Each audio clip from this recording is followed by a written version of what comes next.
Welcome to the Kelowna Real Estate Podcast with your host, award-winning realtor Matt Glenn, and top-producing mortgage broker Taylor Atkinson. Professionals in the industry, enthusiastic entrepreneurs, and successful investors. When it comes to real estate, we're all in. Welcome back to the show, guys. Thanks for tuning in. Today is an awesome episode. Usually I need a couple cups of coffee, but I'm flying high after this one. It was awesome.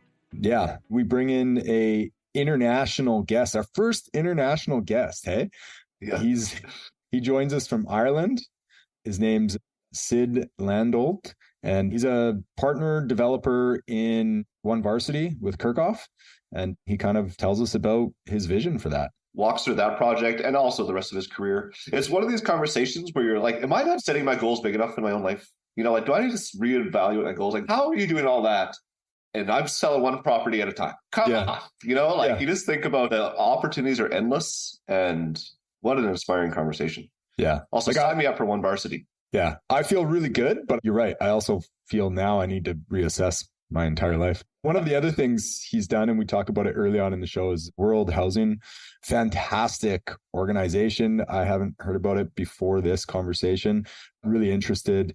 If it resonates with you guys, obviously go ahead and make a charitable donation. He's providing housing for people in need around the world. So yeah, great conversation. And making it happen. He got, what do you say, over 5,000 units so far? Yeah. Incredible. Basically, for every luxury unit they sell, they provide housing. And there's requirements for those people to get that housing, and it's changing the world. You know, he's making the world a better place, truly. Yep. Some other news that maybe we can highlight, you know, rental increases now going to be at 3.5% allowable in BC. You know, I'm sure there's some tenants that, you know, maybe are pushing back on that a little bit, but it has to happen in terms of landlords aren't making a ton of money. Interest rates are high, expenses are high. We're in this inflationary market. The benefit of increasing your rent as a tenant, if you are a tenant tuning in on this and you're upset with us saying this is a good thing, it's either rent increases or the landlord sells that property, because landlords can't continue to carry properties at a negative cash flow. So, you know, if you want to stay there, you kind of have to have an increase in rent. It's also like quite a bit below inflation. Well, it is. Yeah. What's inflation? And there hasn't been the raises, right? So it's kind of just getting back to normal a bit. I think it's a good thing. Maybe good thing's not the right word, but it's fair compromise on what it is. It's right? I've actually necessary. I've heard pushback on the other side of the homeowner saying like, what the hell is not enough? I think it's a good compromise on both sides. Yeah. Well, and do you want to touch on inflation? Because it is below inflation. Yeah. So this morning, inflation numbers are up 4%. My God, what's going to happen to the rates? I don't know. What do you think, Taylor? Obviously, it went up 0.7%. They said it was mostly due to gas prices, which is interesting at the end of the summer. Yeah. Well, our last episode, you know, if you haven't listened to that, please do. We had Chief Economist of BC, REA on, and, you know, the Bank of Canada is mandated legally keep inflation down. So this doesn't really fall within their range or even close to it. So yeah, time will tell. This episode will probably be released right before the next Bank of Canada announcement. So keep an eye on it, but not much we can do. What do you think, though? Let's make some predictions here. What day is it today? September 19th. I've learned a lesson from Brendan, our last guest. Yeah, it's going to be a 50-50 split, maybe 51% chance of an increase. You know, he's very diplomatic about it. So before this morning, I thought it was for sure staying. Yeah. I was 90%. It's not going to move. Now I'm at the 50-50 mark, which, we'll see what happens. But like the Bank of Canada being legally mandated to keep inflation around 2%, and it goes up from 3.3 to 4, like they might have to make a move, right? Yeah. We won't dig into it too much because we want you guys to focus on the show. So we'll enjoy the show. Sorry to depress you. We'll get back into a more positive show. Well, you can fire it up after listening to the episode. Yeah, exactly. Okay. Yeah. Have a good one. Enjoy. Welcome to the Icebreaker. This segment of the show is brought to you by Taylor at Venture Mortgages. Come venture into the exciting world of mortgages. Okay, welcome to the show, Sid. Thanks so much for joining us today. Well, thanks to both of you and your audience. Yeah, thanks for coming on. And you said pre-show, you're in a pretty interesting location. So whereabouts are you right now? I'm actually sitting in the Temple Bar district of Dublin, Ireland, joining you guys this evening at morning your time. Great. Are you there business or pleasure, Sid? Actually, this one is pleasure, but nice. I spent a fair bit of time traveling all kinds of geographies on business. But I was in a wedding in Italy, and we decided to extend for a little bit of extra time and tour Ireland. I've never been here before, so pretty excited about doing that. Yeah, that's pretty cool. Where's your heritage come from? Just looking at your last name, I don't see that too often. Yeah, it's actually Switzerland. And so the Landolt family moved over in the 1930s into an area of British Columbia called the Bulkley Valley, Smithers Terrace area. And it's actually settled by all kinds of Swiss families in the 30s. And so we were one of those Swiss families that came over, and I'm third generation Swiss. Very cool. Yeah. Okay, well, how we like to kind of start the show for our listener to learn a little bit about you is just, what's your perfect Friday look like leading into the weekend? What gives you energy? What makes you a productive individual? Well, that's a great question. I've never been asked that before. Well, I would say that 80% of my Fridays start with a hockey scrimmage games from 7 a.m. to 8 a.m. Oh, awesome. And that's been going on for about 40 years. Then breakfast after with all the guys that are playing. So there's usually about 20 skaters, 2 goalies, and it's been a long-standing tradition. And that's just the most amazing way to start off a Friday. What I found on Fridays, like I break my weekend. Mondays are prep, Tuesday, Thursdays are insanely focused, and Friday's a bit of a flex day. So if I have leftover stuff, I'll do that on Friday. I do mid to long-term project planning, or not just planning, but work on Fridays. And I like to finish off the day, just sort of what's going to happen on the weekend, and then how's my Monday going to start? I don't have it in my mind all the time on the weekend. And I find I'm much fresher starting the week when I do that. Cool. Where do you play hockey? Are you usually in Kelowna or Vancouver? Where are you normally based? Actually, I play in Queen's Park in New Westminster, which is one of the oldest ice surfaces in the Lower Mainland and one of the best ice surfaces. And so I live in the Lower Mainland and obviously spend a lot of time in the Okanagan with business interests and so on. And so, I drive to Queen's Park, and it's a tradition for many people to play on Friday morning hockey. Probably we've had close to 100 people through the years join that group, come and go. And it's a really strong tradition in our community to play Friday morning hockey at 7 a.m. That is amazing. That is a tradition I can get behind. Yeah. Yeah. Well, guys, if you ever come down the Lower Mainland, bring your gear and I'll get you into a match. It's a lot of fun. Be careful, because I'm going to take you up on that. So. Well, listen, really into that, Matt. I'm totally So we have a lot of fun playing. That's great. Awesome. Yeah. Well, to kind of go hand in hand with you being in Ireland right now, one thing I found incredibly interesting, like I spent a lot of time overseas myself. You were a co-founder of World Housing. Can you tell us a little bit about that? Yeah, sure. Absolutely. Well, when the financial crisis hit in 2008, it hit us particularly hard as a company because 90% of our business was centered in the United States and other geographies, which was actually impacted a lot more than Canada. And it's interesting when you go through something that difficult that you realize that there's a lot of people in need. And we shifted our business as we came out of the financial crisis to be at the top of the housing pyramid. So our business as an international new home marketing and sales broker was at the absolute top end luxury part of the market. Yeah. And we actually met a fellow by the name of Tom Mikowski, founder of Tom Shoes. And he was the guy that for every pair of shoes that he sold, he gave one away. And my business partner at the time, Peter Dupuy, and I met him on the airplane coming back from LA. And we were actually trying to, help with the housing crisis in British Columbia, but ran into so much resistance that we thought, gosh, this model in developing world would be really cool to emulate with housing. How can we in the luxury real estate business start delivering homes? So we created World Housing in 2013, and we gave a home away for every home we sold in slums around landfills. We found out in the world, if we're at the top of the housing pyramid, worst conditions in the world were slums around landfills in developing countries. And so actually the first project was Vancouver House, and West Bank was our first partner in the deal. So of approximately 340 homes, we gave away 340 homes in a landfill in Cambodia called Sangmenche. Yeah, we gave it away to deserving families. And the concept was not just about houses, but it was to create social change in the communities that we were in. So the people weren't just given houses and then they fall apart. On the contrary, they received houses if they were qualified to receive it. And what happened was, I've been back a couple of times. The transformation in the community is nothing but remarkable, because what happened was, just to share with you real quickly, in order to qualify, you had to not have drug or substance abuse in your home. Your kids could not be in the sex trade. You had to have your kids in school. And these qualifiers changed the community. And We work with a great NGO partner there. And thankfully, in the last 10 years, we've housed over 5,000 people in about 8 countries around the world. And it's continuing to going strong today. That is incredible. We're excited. That is incredible. Yeah, good for you. So when you do that, Sid, like, are the governments pretty on board with you coming in and helping? Like, it must be different political environments in each country, or? Yeah, we do rely on our NGO partners, non-governmental organization partners, most closely. We have very few government relations that we work with our partners. Some have more government interaction than not. Yeah. You find sometimes that the governments will tend to slow up. They will tend to interfere.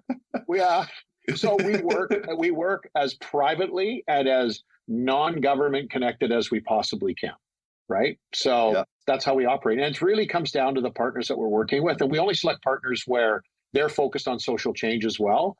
And like, housing's a big capital item and real estate's a big capital business. So it works quite well that the big capital in North America, let's say, marries with the much less capital needs for housing in the developing world, whether it's Cambodia, Philippines, Colombia, Brazil, Mexico, many markets. You can see the whole story on worldhousing.org, and that'll give you the most up-to-date as to where we're at. And so very exciting organization. I think it's getting a whole nother level of energy and growth they're going through right now. And the team there is just fabulous. Yeah. Wow. Yeah. Like, that really resonates with me. If us or our listener, can we contribute to this charitable cause, or do you guys do it all in-house? It's worldhousing.org. So what happens is we've, S&P, while I was involved, covered all the overhead.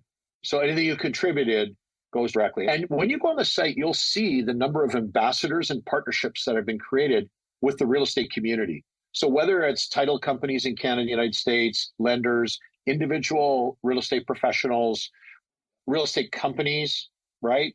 Developers like Boza Developments. We did a property with them in San Diego. They gave a community away in Smoky Mountain in the Philippines. So mostly people within the real estate industry, because that's the industry that we've been in our whole careers. So yeah, it's very easy and you can get a hold of them very easily. And actually, they've got all kinds of marketing materials. The most interesting thing that we found, developers were interested in the program, but it was the local real estate professional in every market that we were working loved it. I mean, the reaction that you're having, Taylor, is the same reaction, Matt, that we had from most real estate professionals, individuals saying, how can I get involved? I love this. Yeah. How can I work this into my business with my customers? And you would be shocked how many of your customers will want to participate in it as well. Mm-hmm. And so there's home gifting ceremonies that are going on all the time for those that have participated. Got a great board, great group of ambassadors from certainly all walks of the real estate industry. So please check it out to your listeners and yourselves, because it's something exciting to get involved with. Yeah, we'll obviously put this in the show notes as well so people know where to find it. But yeah, I love that.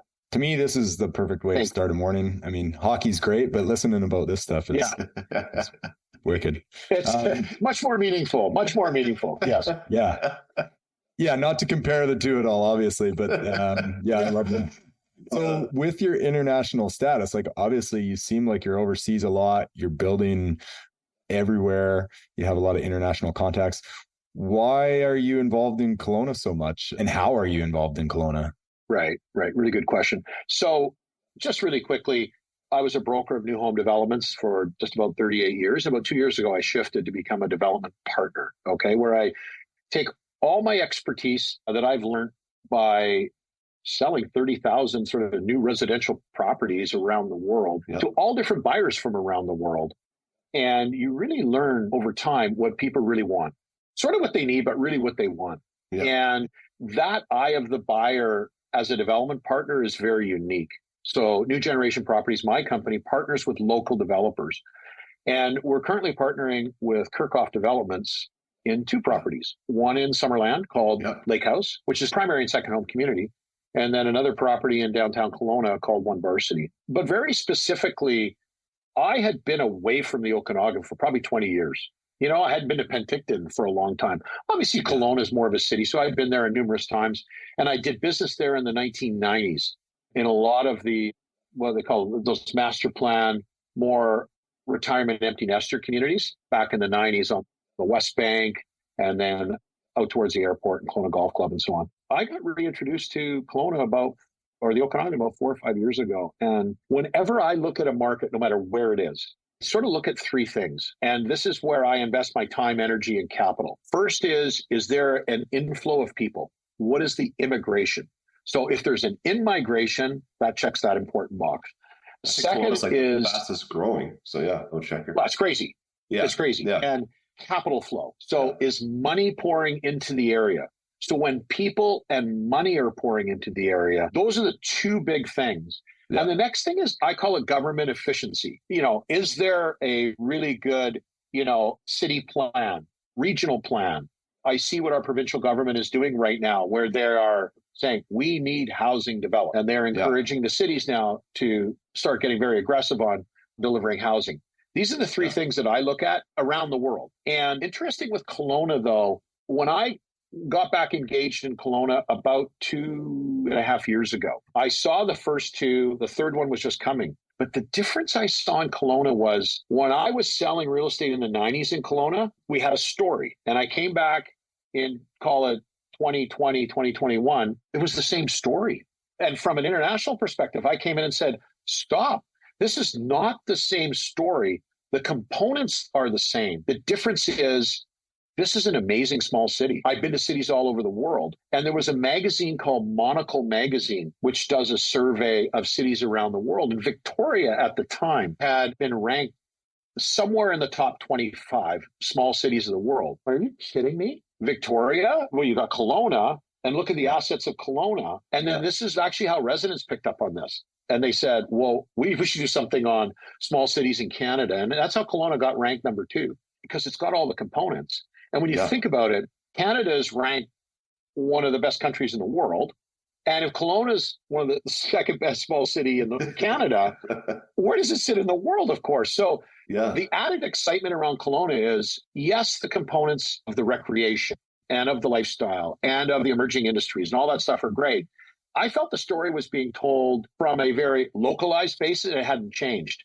I felt that needed to be elevated to a bit bigger perspective. It needed to be reframed to an international perspective and a national perspective, because it's so obvious what's happening. And UBCO, well, that's the biggest stepping stone for Kelowna outside of an international airport is what's going to happen. The impact of UBCO downtown, that's as big as the airport coming to Kelowna. Yeah. The international airport. Is that because international students or just youth finding like professional careers within Kelowna now? So it's actually both. So right now you have a natural, what I call organic move to Kelowna. Some of it fueled by COVID, but it started before COVID. So we're starting to see big cities, they've lost a bit of shine, but they're still there. What's really grown is these smaller cities, even more than small towns. I think small cities are really like on the sweet spot of the COVID impact. So that trend had started. It's lifestyle. It's, hey, we can work anywhere, which got super energized like this as a result. Behind your computer? Yeah, like I'm in Dublin. You guys, like, hello, right? So very good point. Thank you about it. And the university effect on cities. The thing they don't talk about enough, in my mind, is international students and national students coming from all over and spending 4 years here. Yeah. And the number of people that say, I loved it here, I'm going to go away and I'm going to come back, or I'm going to start my family here, or I'm going to, I married someone here, or number of marriages and romances that come out of university and so on. So I think the university itself is going to be an international calling card. I realize the success of UBCO outside of Kelowna, right? I mean, still within Kelowna, but not in downtown. But you watch the impact of downtown and the international footprint that Kelowna will have just as a result of years of international and national students now choosing this downtown campus. This is the energizer internationally for Kelowna. So I saw all these things and I went, wow, there's a much bigger story here than the traditional Kelowna story. It needs to be reframed. Yeah. You're like, let's put a building right across the street. Hey, what a great idea. What a great idea. Yeah. I love that. Yeah. I've spent a lot of time overseas as well. And you'd come back to Kelowna and you're so grateful for, the surrounding areas, but there is a lot of room to grow and to be a better city. And I mean, we've discussed the OCP on here as well. And they're definitely going the right direction. So when will ONE Varsity be complete? Like Kirchhoff's the developer that's completing on it? Absolutely. Yeah. We're looking at about 4 years, right? Okay. So it takes about that amount of time, assuming everything goes through the city and we go to market this fall. We're talking about delivering 4 years. So that would be, late 27, early 28, right? Yep. I believe the university is completed in 27. Is that correct? I think so. My memory's going on me here. Yeah. But, Kelowna is a city in the making. I mean, we're watching it right in front of our very eyes, right? Really is an exciting time. And I think that very impressed with the planning the city's going through, thoughtfulness around it, commitment to cycling and commitment to sustainability, and really getting ahead of the curve. Like the province kind of announced their new plan going forward, and Kelowna was on it, like kind of getting ahead of the curve and not waiting to be told what to do and kind of driving the bus there. So that's been nice to see. Yeah, it really has. And that proactivity and the idea of densifying downtown, the concept of densifying downtown and making that a core, I mean, that's probably the most sustainable practice you can have, right? Where people are walking more and they're biking more and they're driving across the bridge. And, so much more can be there. There's a lot of employment there. There's a lot of entertainment, all of that. And that's the success. I mean, Taylor, you talk about going to visit cities around the world and you always wonder like, wow, it's so great. Why can't we have something like that when you're in a European city? Well, that's exactly what's happening. The things you love about going to great cities around the world, both small and large, is the walkability, is the biking, is the transportation system, and living where you just go downstairs and walk a block and you're at the grocery store and all of those types of things. And, you can see Kelowna is that in the making. And it's not a perfect growth. Everything doesn't work perfectly, but you can see where it's going. And you can see it's pretty exciting time right now. Yeah. What is your exact relationship or role with ONE Varsity in Kirkhoff? Just, forgive my ignorance. Like, what role do you play in that development? Right. I'm a partner in the development. Okay. So are you designing like how many 1 bedrooms, how many 2 bedrooms, like the size? Are you hands-on to that kind of thing? Or? Yeah, product market fit. I'm very hands-on, very hands-on. Yeah. And the overall concept of the building, because it's quite easy to just build any old high-rise, right? But when you take a look at ONE Varsity and what makes it distinct, it's distinctly different than virtually any high-rise. And I'm going to say in Western Canada right now, probably Canada. And, I can talk about that if you'd like, but, please do, my goal in every property my company is involved with is how do you create a distinct one-of-a-kind property? Because that's where the value is for the owners, right? If I may just share with you its primary distinction. I mean, obviously, it's in Kelowna, and we know what's happening there. It's a city in the making, great city in the making. We know it's going to be in this university district, and we can talk about that in a minute, but what happens in a university district? I just mentioned how internationally Kelowna will become because of the university, but there's other effects as well. But ONE Varsity in particular, one of the greatest problems in high-rise living, and actually in six-story frame as well, depending on how they're designed, is loneliness. There is no social connectivity. So if you're in a high-rise, like my wife and I spend part of our year in a high-rise in downtown Vancouver House. Yeah. Pretty approachable social guy. I bet you we know 3 people out of 350 units. Like, it's not designed, to create social connectivity, which creates community and neighborhood. You talk to people who live in high rises, and you walk out of your home, you go down, and out. Like, where is our connectivity here? And through design, we've taken the benefits of a horizontal, you can't see my arm here, a horizontal neighborhood, right? Yeah. And we've created vertical. So ONE Varsity is not a building, it's a vertical neighborhood, just about 340 homes. So that's the size of any common neighborhood that you'd have in Kelowna. Now, how we've created the amenity, how they're adjacent to each other, how people move through the building creates neighborhood, creates social connectivity, and avoids the issue of loneliness. And this is designed at the owner's option. I mean, you can choose to engage or not, but the design does not impede social connectivity. So I love that. Yeah. Let me give you one example. For years, amenity rooms were designed. You go down the hallway, you go into the room, and you come back out. I call that box canyon amenity. And they're always a bit creepy when you go in there, like no one's in there, and you go like, I'm all by myself. Well, in order to create socialized amenity, you need circulation to go through the amenity. So someone's got to go from here to here through the amenity. And once you start doing things like that, you create social connectivity.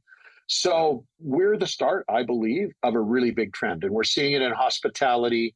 We're seeing it in the rise of clubs now, from the Soho Club internationally to all kinds of different other organizations, especially out of COVID. Like every private and public club is sold out because people are just craving social connectivity. So I think one of the trends you're going to see, and this is in full display at ONE Varsity, is that it's not just the home itself. It's what are you doing about creating a neighborhood? It's not about stacking units. It's about I've got my home, but the way this community is created, I've got a vertical neighborhood. And, we're pre-selling, obviously. So what does that mean to the resident, whether you're an owner or whether you're a guest or a mature renter? And it really comes down to demand and desirability, because you guys know every community has that building or neighborhood where it's really hard to get into, right? Yeah. And then you ask yourself, why is it hard to get into? Yeah. Or there's a lineup of people that want to rent. There's a lineup of people that want to move. Homes get traded amongst families or friends. Like, it's crazy, right? And I think it all comes down to, how does that building or neighborhood create community and social connectivity? And those are the ones that are the most in demand. Well, ONE Varsity may look great, and it's going to have a good mix of product, and everyone's going to have a range of product they can buy and all that kind of stuff. But the secret of ONE Varsity is not in the home. It's in the fact that it goes from a horizontal to a vertical neighborhood, create social connectivity, which will create demand for decades. It's just different. And, maybe it's not the most efficient building in the world because it's got a commitment to community greater than just simply stacking units. Yeah, to me, this is amazing because when we were in Shanghai for 3 years, we couldn't explain why it was such a great, vibrant city. And everyone said, oh my God, the population there, you're looking at 30 million people, like essentially almost the population of Canada in one city. It must have been so hard to get around and meet people, but it wasn't. The community there was insane. And the amount of expats that we were connected with on a daily basis, this is sounding a lot like that, where everywhere you walked or transport or anything you did, you just inherently met people that you were always involved with. And you felt like a really strong sense of community. Yeah. I guess you can put a monetary value on it. You kind of have to, like, that's what your role is at some stage, but it was really hard to put your finger on it. So how do you come up with that vision? Like, obviously you're going to these different cities and you yourself are seeing this. Do you have a team that's doing some kind of data analysis that's figuring this stuff out? It's really listening to the narrative, because right before COVID, about a year, the Vancouver Sun ran a whole bunch of articles on loneliness and the issues around it. Then COVID hit. And then all the issues around lockdowns in Shanghai and everywhere, and the social issues and the psychological issues we've been dealing with. And I'm living in a high rise. And I can't believe, after having sold basically 30,000 condos around the world, I didn't do a lot of condo living. And I'm now living in a condo and I'm going, my goodness, there is a significantly better way to live here. And I look at some of the buildings I did in the past and I go, we didn't think about adjacency of amenity and circulation. We had our checklist amenity, and I can go through any building and go, oh yeah, it's got a checklist of amenity. I don't even care about that anymore. I do, from the sense that you need to be able to live, right, conveniently, but it's how they're organized that's way more important than the checklist of amenity. And I think this is a science that will continue now, because condominium living, efficient sized homes, they're not going away. They are not going away. You saw it in Shanghai and you saw it in cities around the world. That's being introduced everywhere. Just the costs now to build product and what people can afford. So I think one of the key trends in real estate is not just about, like I said, the home itself. What community are you creating? And every time I look at something, how do you create value and meaning? Well, the meaning is, okay, this is going to have social connectivity and community. The value is, it's going to have hyper demand for decades to come. So if you're a resident and you want to sell one day, well, you've got a lot of people that want to buy in good markets and bad. And if you happen to own it, and let's say you move away and you want to rent it, you're going to have great demand because people want to be part of the community. So that's the value proposition. It's not in, it's $10 a square foot cheaper. No, it's going to get $50 a square foot more in whether it's rent or price or, whatever it may be, right? So, like I said, as we densify, as things become smaller, I think one of the key trends is livability beyond your home. Way more properties are going to be judged against that going forward. You think, like, in the news and like you read, like there's like a loneliness epidemic going on, like people getting older, they're living without their spouses, they are not connected with friends and family. At the same time, there's been this massive growth in everybody living in condos, and you feel like are the two connected? So I love your approach of kind of reinventing the condo to make it more conducive to helping with that issue and also people meeting each other. And I think it's an awesome idea. Just thinking out loud, I wonder if the cities are going to be making this kind of thing happen a lot, like when they approve their designs and stuff like that.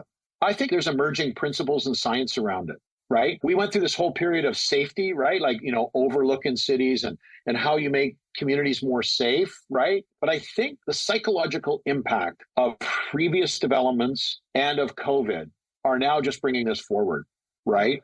And listen, we're pioneering a bit here. I get it. And in order to be successful, you have to explain the meaning and the value. And I think the meaning people get right away because everyone's been suffering from this issue of loneliness and lack of social connectivity, like you said, Matt. And it's appearing everywhere right now. Now the question is the value. And the value really, in my mind, is in those communities that are more demand than others. And that's going to play itself out once they get occupied. People go like, wow, you got to live here. This is the best place to live, right? Yeah. So just to make a note, the hospitality industry has been ahead of us. So hotels have evolved over the years. You look at a property like an A-loft, or the entire amenities in the lobby. So you look at that. I mean, you go to the fitness off the lobby. You just, so you see this more and more. When WeWork was doing its thing, that was all about social connectivity. Yeah. They had packaged offices forever, right? But WeWork went, no. We need to create a neighborhood. We need to create social connectivity. And it took off. And I just think you're going to see that. I look at it in retail. I look everywhere right now, and we're yearning for what you just said, Matt, in every type of real estate format. Yeah. You look at hotels versus the Airbnb model, and, people want to stay in Airbnbs because they're in the heart of the community. They want to go out to the grocery store and the cafe and buy, croissants and make their own breakfast. And it provides more of a community than kind of locking yourself in a hotel room. And that's what you're saying now is like hotels are competing with that and changing their amenity plan. So it's already a proven track record. So it's nice to see developers are, evolving with it. So it's great vision. Yeah.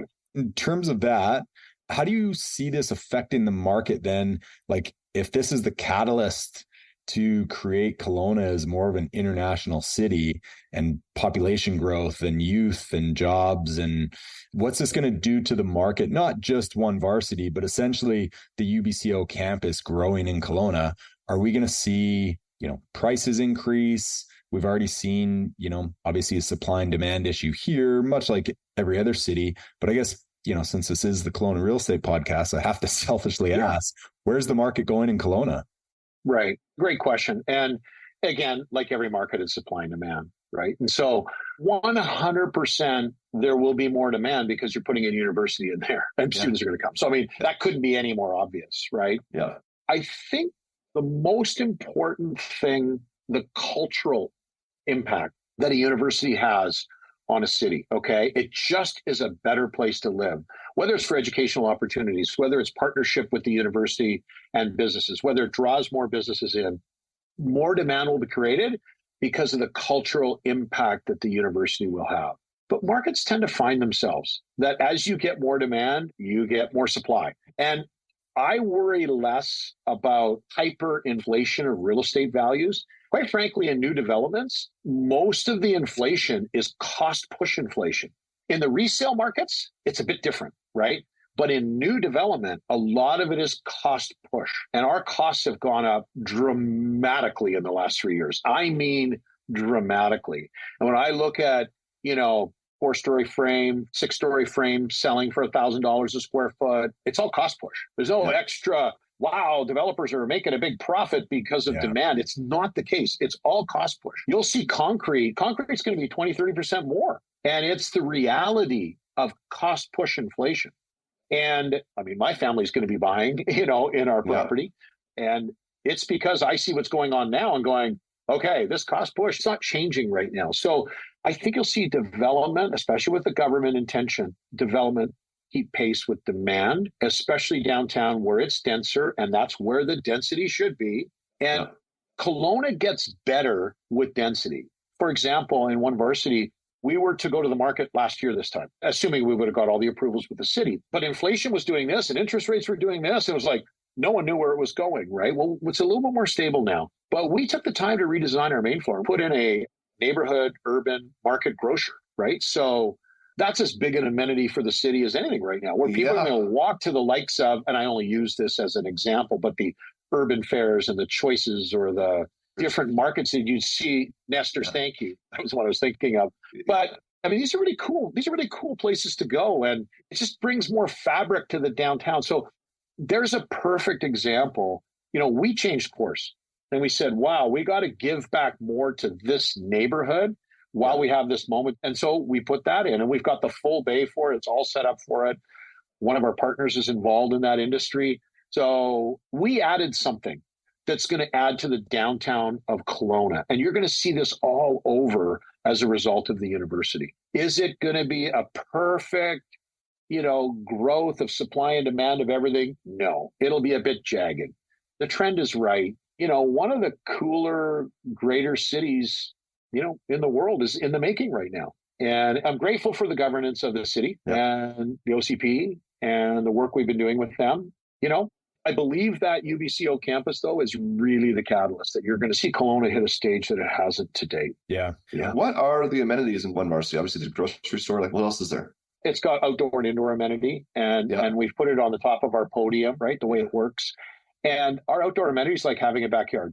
It's been designed to be like a backyard, right? Yeah. So it's got a lot of the amenities that you'd be familiar with, which would be, pool, hot tub, barbecue areas, dog areas, garden areas. You can have parties out there, like a group of 10 people, long tables, all of that kind of stuff. So, and you can see them when you go there. So, but think about our outdoor amenities as if it was as I mentioned, a horizontal neighborhood turned vertical. So you go, okay, what's it like to have a backyard? And you need to have a backyard for a whole community. So that's the foundation there.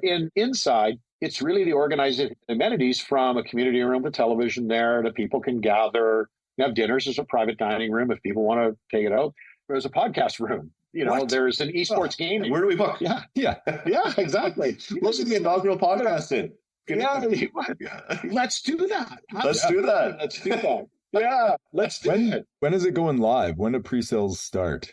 Well, we need to get our final city approvals, and we're working very closely with the planning department, which have been excellent, made our property better. And we're now just preparing all the materials, having early conversations in anticipation of that. But, you still have to go through that process. There's a lot of people interested in the concept. We have a real estate presentation area that we're in the middle of constructing. But just back to the amenity real quick, we've got a co-working space, and the co-working space flows out through the gym, and we've got bulk laundry, we've got full pet areas, and there's a lot of amenities that work together, and how you move from one to the other, as I spoke before, really is the thing that's going to create that social connectivity and interaction. What about short-term rentals? So you okay with that, or how does that work in ONE Varsity? I mean, you can't do Airbnb, right? Yeah. Understanding. I don't know the specifics of that. I really think right now we're in an awkward period with short-term rentals, long-term rentals, medium stay.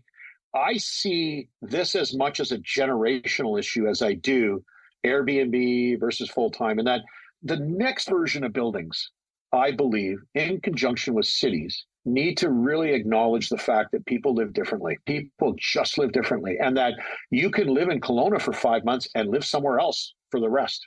How is that going to work? And very familiar with Airbnb, with the head of real estate and all the principles in that. And, they're working on programs where rental buildings now are Airbnb certified, and the tenants in the building can access the Airbnb model. And it's all now set up. They're doing an amazing job. They're also getting into the unfurnished rental business, as a service. They don't even charge for it, as long as buildings are certified so that the tenants can use their Airbnb and get rid of this weirdness. I just think we're in a really awkward state right now across residential. We have strata corporations saying no way to Airbnbs. And really I think what they're saying is our building's not designed to take Airbnbs. It's causing a lot of conflict. And then when they have that conflict, the politicians in the city say, we don't want that because these people are unhappy. Well, I think there's a generation of buildings coming. They're going to start addressing having Airbnb shorter term, midterm, and full-time residents living together in harmony. And so when you talk about where do you come with these ideas, that's where I'm coming from. I'm thinking about this building like it's a beautiful building right across the street from UBC. I feel like it would be a perfect candidate to have students from September till June and Airbnb in the summer, right? Like a lot of those units are going to be empty from all the students leaving for the summer. And I just feel like Kelowna is a city where people come here in the summer. Like we are a tourist destination city. We're just shelving Airbnbs. It's like kind of not addressing the way Kelowna actually runs year after year after year, right? And a building like this would be a perfect candidate for something like that. Well, I'm going to twist that a little bit, Matt. Your comment is spot on, okay? And I don't want to step into the political realm of Airbnbs because, as I said, buildings aren't designed to deal with that. And I think that's an issue. And I think the future is dealing with that. I would twist it this way. It's very hard to own a second home. And I think what ONE Varsity provides, or any building like this that has community and all that stuff, is you go live in the Okanagan from June 15th to August 30th in your home. Yeah. And you enjoy the life of the Okanagan and Kelowna. And when you're away, you can rent to faculty. You can rent to even teachers of high schools. You can rent to mature students, because I think it's a more mature student campus that we have there. And so I think about it way less about Airbnb in this circumstance and more as an opportunity to own a second home that doesn't cost you anything. Yeah. And it's very hard to own a second home with the demands of everything else. But if you can put the down payment together, I think with this location being in the city it's in and the Okanagan, and then married with your tenancies when you're not there, gosh, I think it's one of the coolest opportunities we've had in a long time. Yeah, I think you guys both have really valid point. And Sid, that is super interesting because I haven't really thought of it in that way a lot in Kelowna, because a lot of the time I'm looking at purchasing properties here for rental income and Airbnb. And it's like, okay, what do we do in the off season? But if you switch the narrative to be like, okay, I'm going to do a 9-month lease with a student, have some income based off that, and then have somewhere to live for the summer. Because otherwise, if you were to buy a property here as an Airbnb investment, but you still wanted to be in Kelowna, that means you have to leave the best time of the year to use it as a rental. So then where do you go? You know, you want to be here June to September. So yeah, really cool mindset. I love that. Yeah. I will say, I think we're going to probably delay releasing this episode until the pre-sales are done, because I don't want to promote this at all. I want to buy one of these units myself. So you're getting me super excited about it. Taylor, I mean, listen, if I may add one thing, I believe right now that cost push inflation is starting to change the way people buy real estate. Taylor, when you're in Shanghai and you look at locals there, you look at people who immigrate to Canada, okay? And their outlook for real estate is, I'm going to own this for 50 years, right? Yeah. Like, it's not, I'm flipping something. And my mindset has changed this way as well. One, because of my travel. And two, because I sold my family home of 30 years. And I realized, my gosh, the long-term effect of time has on your family's wealth. I believe that there's only certain real estate that is multi-generational. I believe concrete is one of those, concrete real estate, high rises. Land is one of those, right? I really do. I believe that in my heart. And I think what you're going to see, because real estate's getting a lot more expensive, and I see this as people first generation to Canada, they pool their resources. Like, I can actually see siblings coming together and buying one of these. And the thought is not, oh, we're going to flip it or we're going to do it. No. This is gold bar real estate. It's almost like higher education real estate. Like, I know for the home that we'll buy there, there's no horizon to sell it. Like, we don't even thinking about that. Yeah. So what we buy today, and we'll pay the mortgage off, and that'll go over time. But I'm not thinking about it as, oh, we're going to buy this and flip it or do it. No. This is a long-term gold bar. And I think that we have a number of factors. And so when I'm looking at real estate now, I look at it with a way different horizon maybe than I would have when I was younger, right? Looking at it now, I just think the cost of real estate is going to have people merge their, assets that they can then buy something, because everything's more expensive, and they're going to look longer term, because that's when their payoffs are going to come. So I see that as a pretty big influence over the next little while. Yeah, we agree. And like Taylor and I talk about how beneficial it is to be in the market. And the biggest thing is breaking into the market, like just owning real estate. So I think that's exactly right. People are going to start pooling, combining assets to buy. And then you're at least in the market, you're gaining the appreciation, and you're setting yourself up for the future. So even for the people's first time home purchases or different situations, I think, like pooling the resources for sure. It's almost like a must at this point. I'm going to buy this for my son, in 20 years, he can go live in it. That's right. I'm doing the same thing. Yeah. My son, I might do the same thing too. But my 3 kids are young adults, right? And, we've been talking about is, how do we buy condos as we go along? But our horizon is 20 years. It is not 5 years, right? And so I think that there's only some real estate you can do that with. And I do believe this is one of them. It's location. It's, like I said, the concept we spoke about and so on. Yeah. Yeah. We got to cut this off at some point because we know you probably have to go get some Guinness in you and you got a ton of other meetings. Yeah, it's time of day there. So yeah, we're going to fire some roundup questions for you here. Time for everyone's favorite part of the show, the Ice Maker section. Brought to you by myself, Matt Glenn. I think I know the answer to the first one. If you could purchase one property in the Okanagan in the next 12 months, what would it be? I don't know. Maybe a condo in ONE Varsity. Okay. All right. Besides ONE Varsity, is there anything else that would interest you? Well, my focus would be downtown. Absolutely 100% downtown. So, I'm in the middle of this investment and it'll come to market and we'll buy. I love downtown Kelowna. I think it's one of the greatest opportunities in Canada right now for all the reasons I said. Beyond what I'm doing, I'm looking at going, I got to get something downtown Kelowna and hold it forever. Like, it really is that clear. Couldn't be any clearer to me. It's a city in the making. When you see it coming your way and you don't get in front of it, come on. Like, it's there for us to do something with. So Taylor and I preach this every time we get on here. Like, it's only one way for it to go, Yeah, well, and especially we're looking back 30 years. I mean, so the answer is something downtown. It will be a residential property and some form of commercial. It'll be a concrete building with well laid out amenities. UBC old campus. Foster social community. Yeah, I love that. What's the best thing that you spent a small amount of money on lately that's improved your life? Oh, that's a great question. I don't know what small is. Whatever you think. I'll just say the greatest thing I've ever bought is my little 22-foot sailboat that I go sailing in the bay down in Boundary Bay, Surrey. Yeah. Well, you can't replace sailing, right? And people come on board. It's only 22 feet, and we have the best time. So nothing better than a Saturday afternoon for 3 hours on a sunny summer. Like, doesn't get any better than that, right? And so, did you know how to sail before you bought the boat, or did you just buy the boat and be like, "Hey, let's figure this out"? Everyone watch their heads. Like, what happened? No. I was a sea cadet when I was a kid to learn how to sail. And then I took a course when I was in my late 20s. And, when I had the opportunity in in the 2000s, late few years ago, I just said, hey, I want to buy one of these and let's go. So I got to ask, so my wife's from Vancouver Island. So when we relocated, we were overseas for a while. And then when we came to Kelowna, she's looking on Lake Okanagan and she's like, why are there sailboats on a lake? Like, what are they doing out there? I don't know. To me, growing up here, I was like, there's lots of wind. It's a long lake. It's great for sailing. Yeah. You want to go sailing in Kelowna? Is it a good sailing lake, or are you like, no, it's got to be on the ocean? Absolutely great lake. It's like Shuswap. So Shuswap and Lake Okanagan. Only issue is the weather there at times can be variable. So you got to be able to drop your sails and get the motor going, right? Because you can get some pretty hefty winds.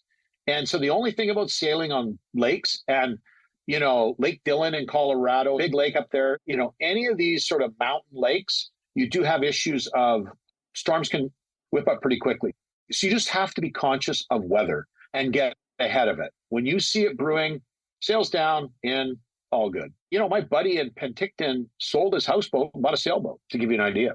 And I think sailing will grow because, sometimes it's not very good for powerboating. And it's better to be for sailing because of the wind, right? And if you want to be on the water, if you can afford it, you'll have one of each, right? That's the perfect scenario if you can. And I think large lake sailing is just beautifully natural. Cool. I'll let her know then. Yeah. I appreciate the support. Yeah. What's the best book or quote you have for us? I actually collect quotes. And I think my favorite and the one that I use as a guide, especially when I'm leading companies and growing companies, is Nelson Mandela's speech. His inaugural speech when he became president of South Africa. It's called Our Deepest Fear. And it's really around, who are you not to be great? Our greatest fear is being great. It's not failure. And I think that applies personally within your family, especially within companies, right? Like, I'll probably read that every 6 months. I find it incredibly inspiring. So if any of your listeners want to check it out, Nelson Mandela's 1994 inaugural speech called The Deepest Fear. And I find that most inspiring. Yeah. Awesome. Yeah. Awesome. You should check that out. Can you put that in the notes? I'll send it to you. I'll send it to you. You guys can put it in, but I think people get a lot of value out of that. Absolutely. We'll definitely do that. Yeah. All right, Sid. Well, how can we or our listener help you out? What can we do to help you? The greatest thing, I think, for any developer I think for any marketing and sales representative is for people to really share with us what they want, what they need, both before they buy and when they buy. And I think that relationship, I mean, I've been very fortunate to have represented so many great developers, more importantly, worked with so many buyers. And I think that ongoing dialogue shouldn't stop.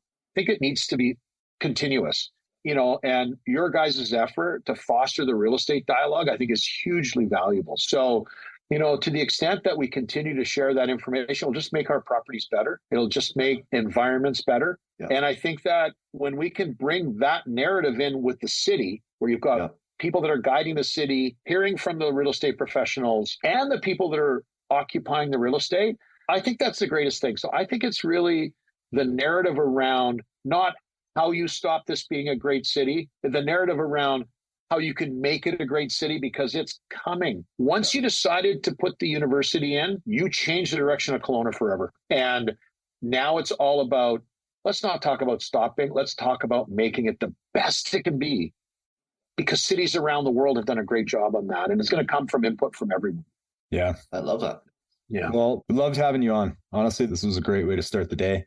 Yeah. Next time you're in Kelowna, let us know and we'll have you in the studio and we'll do this again. We're going to the ONE Varsity studio, Taylor. I know. Yeah. Let's do it. Well, we got it. We got it there. We got a co-working space. We got everything in the presentation area. So yeah, you know what? I'll text you guys and we'll meet up next time I'm in Kelowna. Even just grab a coffee. Let's do that, please. Likewise. Yeah. Awesome. All right. Hey, enjoy. Have a great time in Dublin. Yeah. Yeah. Thank you. Yeah. Thank you so much. Yeah. Thank you. Okay. Bye. Yeah. Thanks for listening to the Kelowna Real Estate Podcast. Be sure to reach out and let us know how else we can add value to your Kelowna real estate journey. Please show some support by hitting the like, share, and subscribe button.